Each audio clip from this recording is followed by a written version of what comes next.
என்னன்னா முதல் கட்டமாக ஆய்வுகள் எல்லாம் நடத்திட்டு இருக்கோம். என்னென்ன மாதிரி இருக்கு, இப்ப எப்படி இருக்கு, என்ன ப்ராசஸ் ஃபாலோ பண்ணிருக்காங்க, முதல் கட்ட ஆய்வு தான் இப்ப நடத்திட்டு இருக்கோம். ஸோ டெண்டர்ஸ் எல்லாம் என்னென்ன இருக்கு, எப்படி ஃப்ளோட் பண்றாங்க, என்ன ப்ராசஸ் எல்லாமே முதல் கட்ட ஆய்வுகள் இருக்கு. ஏன்னா இனி வர காலங்களில் எப்படியெல்லாம் இந்த ஆர்கனைசேஷன் உங்களுக்கு தெரியும், இன்னைக்கு மின்சார வாரியம் என்ன நிலைமையில் இருக்குன்னு தெரியும், எவ்வளவு கடன் இருக்குன்னு தெரியும். ஸோ இந்த மின்சார வாரியத்தை லாபகரமான ஒரு நிறுவனமாக கொண்டு வரதுக்கான அனைத்து முயற்சிகளும் நடந்துட்டு இருக்கோம்.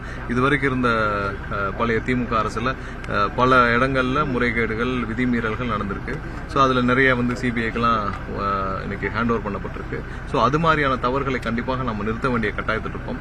பொதுமக்கள் கிட்டத்தட்ட பொதுமக்கள் கோடிக்கணக்கான மக்கள் பயன்படுத்தும் ஒரு மின்சார வாரியத்தின் ஒரு இது நம்ம எல்லாமே சீரமைக்க வேண்டிய கட்டாயத்தில் இருக்கோம். கண்டிப்பாக நம்ம முதல்வருடைய உத்தரவின் பேரில் முழுவதுமாக மின்சார வாரியத்தை சீரமைத்து இது ஒரு புத்துணர்ச்சி கொடுக்கறதுக்கான முயற்சிகளை இறங்கியிருக்கோம். சார், இப்ப 2 மாசத்துக்கு ஒருக்கா மின் கட்டணம் வசூலிக்கப்படுது. இது 1 மாசமா ஆக்கணும், மாசம் ஒரு முறை வாங்கணும்னு சொல்லி ஒரு நீண்ட கால கோரிக்கையா இருக்கு.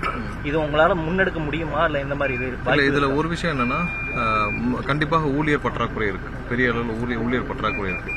இத்தனை வருஷமாக இதுல வெறும் செலவினங்கள் மட்டும் தான் காட்டப்பட்டு வந்திருக்கு. ஊழியர்களை இன்க்ரீஸ் பண்றதுக்கான எந்த நடவடிக்கை எடுக்கப்படவில்லை. ஏன்னா இன்னைக்கு 15 வருஷத்துக்கு முன்னாடி எவ்வளவு ஊழியர்கள் இருந்தாங்களோ அதை விட கம்மியா தான் இருக்கிறாங்க.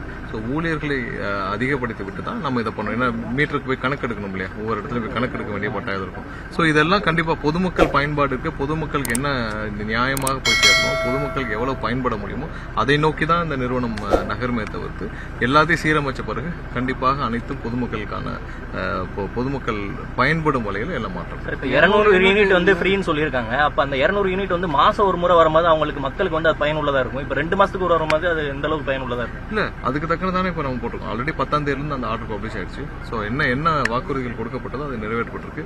இந்த மாத கணக்கு கண்டிப்பாக இதெல்லாம் ஊழியர்கள் பற்றாக்குறை நம்ம நிவர்த்தி செஞ்ச பிறகுதான் அதுக்கான முயற்சிகள் எடுக்க முடியும். ஏன்னா போய் கணக்கீடு பணிகள் செய்யணும்ல, போய் மீட்டர் கணக்கீடு பணிகள் செய்யறதுக்கான ஊழியர்கள் பற்றாக்குறை கண்டிப்பா இருக்கு. சோ முன்னாடி இருந்த காலகட்டத்தை விட கம்மியான ஊழியர்கள் தான் இருக்கிறாங்க. சோ அதை நிவர்த்தி செய்த பிறகு அதுக்கப்புறம் ஆலோசிச்சு இதை இந்த டிபார்ட்மெண்ட் கண்டிப்பா மீண்டும் புத்துணர்ச்சி கொடுக்கப்பட்டு, ஏன்னா கிட்டத்தட்ட 2 லட்சம் கோடி கடன்ல இருக்கக்கூடிய ஒரு டிபார்ட்மெண்ட் இன்னைக்கு ஓவராலா பாத்தீங்கன்னா மின்சார வாரியத்துக்கு 2 லட்சம் கோடி கடன்ல இருக்கு.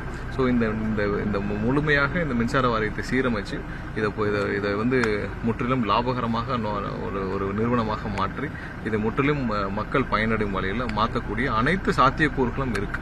ஏன்னா இதுக்கு முன்னாடி இந்த நிர்வாகம் செய்த விதிமீறல்கள், முறைகேடுகளால் தான் இத்தனை வருஷமாக இந்த நிறுவனம் கொஞ்சம் கொஞ்சமா தேஞ்சிட்டு வந்துட்டு இருக்கு. மீண்டும் இதை புத்துணர்ச்சி கொடுக்கும் முயற்சியில் இருக்கும். முடிஞ்ச பிறகு அனைத்தும் பொதுமக்கள் எவ்வளவு தூரம் பயனடைய முடியுமோ அதற்காக அனைத்து சாத்தியக்கூறுகளும் ஆராய்ந்து எடுக்கப்படும். இப்பயே 10ஆம் தேதியிலிருந்து ஆர்டர் பாஸ் ஆயிடுச்சு. கடந்த வாரம் 10ஆம் தேதியிலிருந்து அந்த தேதி என்று முதல்வர் கையெழுத்திட்டாரோ அன்றே இருந்து அந்த ஆர்டர் பாஸ் ஆயிடுச்சு. சார், இப்போ நீங்க இவ்வளவு கடன் இருக்கு, இவ்வளவு நமக்கு லாஸ்ல இருக்குன்னு சொல்றீங்க. அப்படிங்கும் போது இந்த 200 யூனிட்டை நம்ம இதை செயல்படுத்த முடியுங்கிறது, இதை நீண்ட காலமா நம்மளால கொண்டு போக முடியுமா? கண்டிப்பா முடியும்.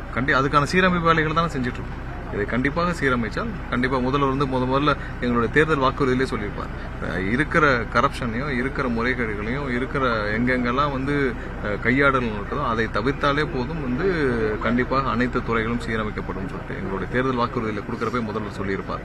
ஸோ அதுல இருந்து ஆரம்பிக்கிறோம். கண்டிப்பாக எங்கேயுமே லஞ்ச லாவணை மற்றும் லஞ்சங்கள் இருக்கிற முறைகேடுகள் குறைந்தாலே என்று எல்லா அரசு துறைகளும் சீரமைக்க புத்துணர்ச்சி படும்.